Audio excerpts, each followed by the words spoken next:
Hi, I'm Mal from the Money Study, bringing you another episode of our Take 10 Challenge, number 73. When your kids have grey hair. Gosh, we are getting old, aren't we? But unfortunately, it does happen a lot faster than we were anticipating. There's my disclaimer. Facts and figures, information only. This is not advice. So yeah, our kids grow up. Our kids grow up. Eventually, they move out. And yep, I've got kids from 44 down to 24, I think it is at the moment. And the last one's now moved out, so I'm an empty nester after 44 years. And what a change. But things happen as these kids get older. And we need to consider that we're not getting certainly any younger, and that our overall relationship with our children is changing, and our life is changing, and there's so many things to consider here. So as our health deteriorates, it could be a very, very good idea here to make our children perhaps let them be a power of attorney. Now you might already have your partner as your power of attorney. You might have a friend who is a power of attorney. But generally speaking, because they are of a similar age, you could find that they sort of, die and then all die together, die around about the same time. And because of your age, you're not really on top of things as well as you would like, and you have not replaced your power of attorney. So having someone in the next generation is certainly sensible in the regard that these people will be around long enough. They, in theory, should have their capability of looking after you and so forth, and have enough energy to be able to do what's required as a power of attorney.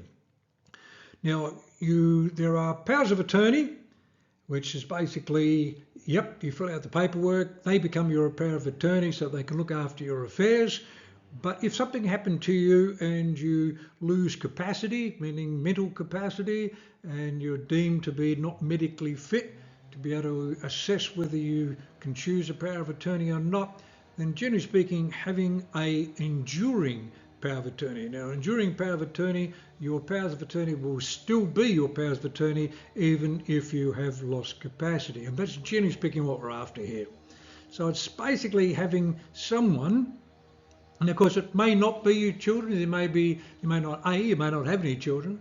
B, you just don't trust your children to be able to do this job, or it's just literally difficult for them because they're overseas or some other issue there.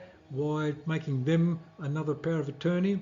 If that's the case, I'd still suggest you're looking for someone younger to be your power of attorney, so that therefore, yep, as you get older and all your friends are older, you've got someone younger there that can basically look after your situation. Powers of attorney are different per state, so just go onto the power of attorney for your state to find out all the rules and regulations and what's required for that.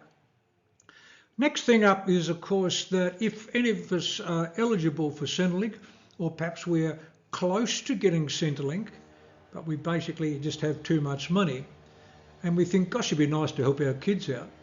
By giving some children some money, then effectively we are reducing our assets, which could indeed assist us with our assessment for Centrelink purposes. We're giving the money to the children while they're still young enough, in theory, to be finding it useful. But of course, we've got to take into account the Centrelink gifting rules.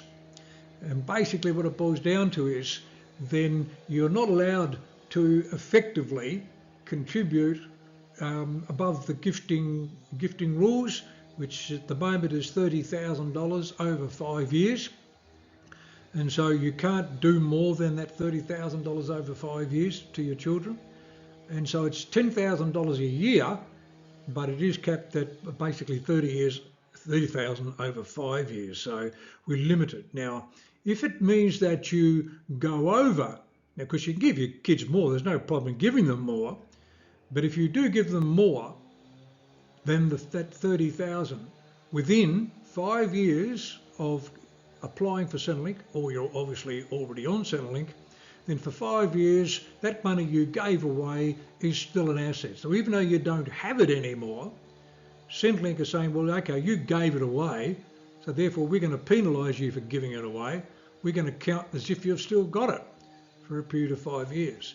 So if you're going to do your sort of homework and work out that I'm going to retire at a certain age, and you're starting to do your numbers, and you would like to give your children, but you are some money, but you are eligible perhaps for some age pension or close to, then you might need to give them the money before 5 years out, before you retire, to ensure you're not going to cause a problem with the Centrelink rules and so forth. Go to the Centrelink website, have a look under gifting. It'll give you a bit more information. In fact, I might even do a session on that as a future session on gifting. Be aware of financial abuse. Sounds horrible, and it is.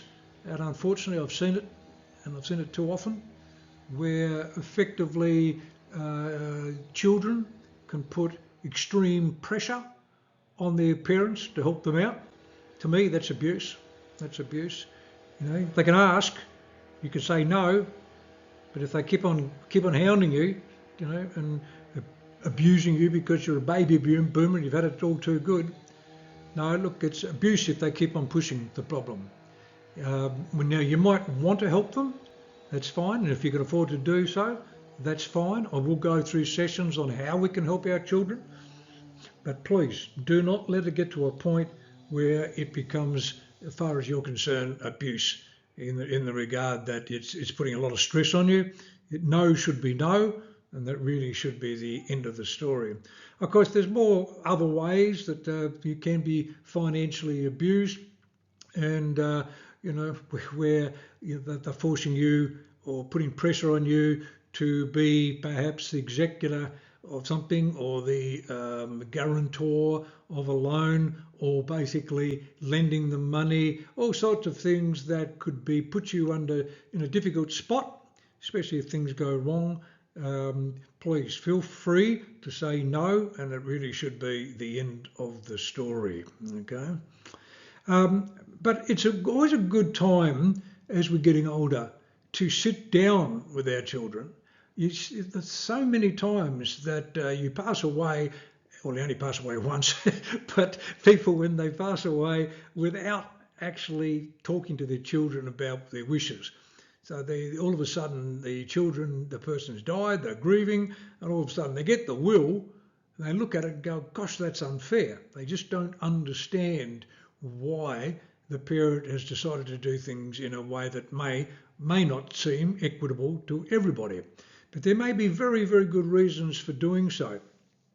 And so I strongly suggest that you sit down on a calm evening to sit down and have a chat with your children to basically explain what your will's going to be. You know, the will doesn't have to be a secret. Now, of course, if you are indeed going to exclude one of your children, then obviously things are pretty bad. You know, or you may basically see them as being so well off, and the other two children perhaps are struggling. But I would still suggest that you talk to that person, the one that's well off, and say, look, yes, you're not going to leave them any money because they don't need it, but to tell them that you still love them, that love them the same, but you just basically believe that your money, could be of assistance. To me, it's a little bit ordinary, where you're rewarding perhaps children who haven't done the right thing with money and penalising the one that has done well with their money. It could be the one that's got all this money is because they went to uni and saved and invested and were very, very smart, where the others might have been alcoholics or gamblers or just stupid with their money and bought expensive cars and houses and blew it all. I don't really believe that you should, under those circumstances, reward the idiots that weren't doing the right thing with their money and penalising the one that did the right thing, But as I say, have the conversation with them. Have the conversation with the person who has got all the money. Get their feelings on. They may just say, like, Dad, I don't need the money. Look, the other two that struggled because of maybe in health, may have been a divorce, in which case, different ballgame. In which case they say, look, I don't need the money. Perhaps you should give more to the other two, or whatever the case may be.